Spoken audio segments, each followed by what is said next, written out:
For the first time 2 months ago when Lisa Zeller, who's the curator for the Italians exhibit, asked if we had any artifacts and things of that she could use, and I said, yeah, let me talk to my uncle. We brought in a box full of stuff, and for the first time I read a letter from my great uncle who at one point was living with us before he died, and I never knew the story before, so it was pretty it was kind of heartfelt.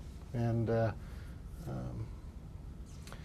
so as I was trying to decide what to use, I thought that would be a good thing and try to relate it to something of what's going on today in my life.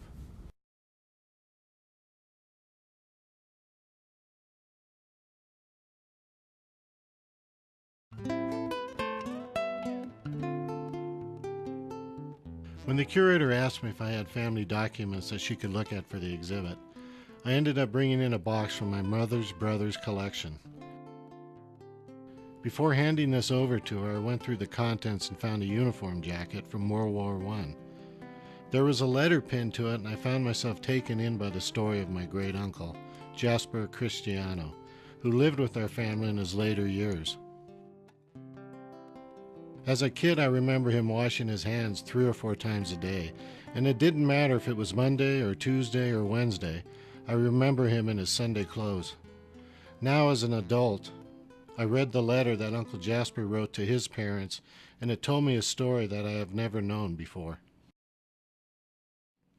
The letter told me that during World War I, Uncle Jasper was shot in his upper left arm. The bullet shattered his bone. He wrote how he was alone and had to get back to his camp. For 2 miles, all he could think about was losing his arm. He remembered all the cut-off arms, legs, and feet that were being thrown into piles. The letter went on to say that he was able to reach camp, and surgeons went to work on his arm. Uncle Jasper described waking, with the sun shining in his face. He could feel his hands and fingers moving. I learned that during his 47 days in the hospital, he wrote repeatedly to his parents who lived in Italy. His parents wrote back and said they'd seen so many soldiers come home without arms and legs. My uncle could not convince them that he was healing and the doctors had saved his arm.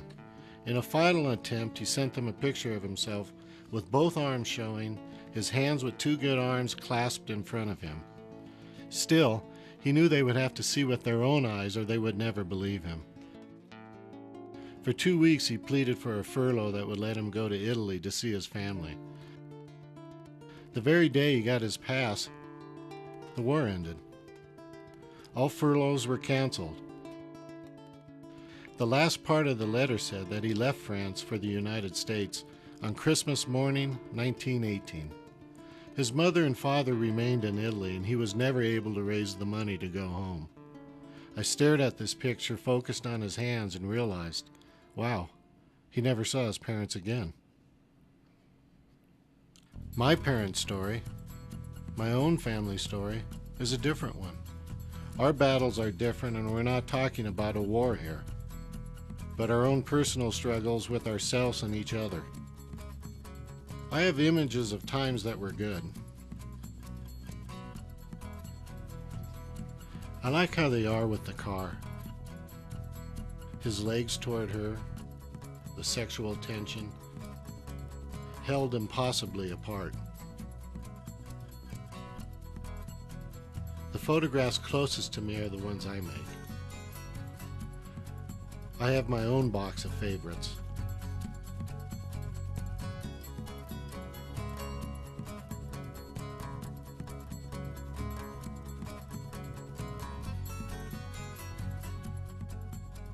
I am taking pictures of a new family history.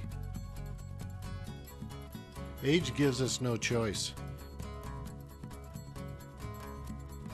There are other changes in how my parents act, how they talk, how they forget.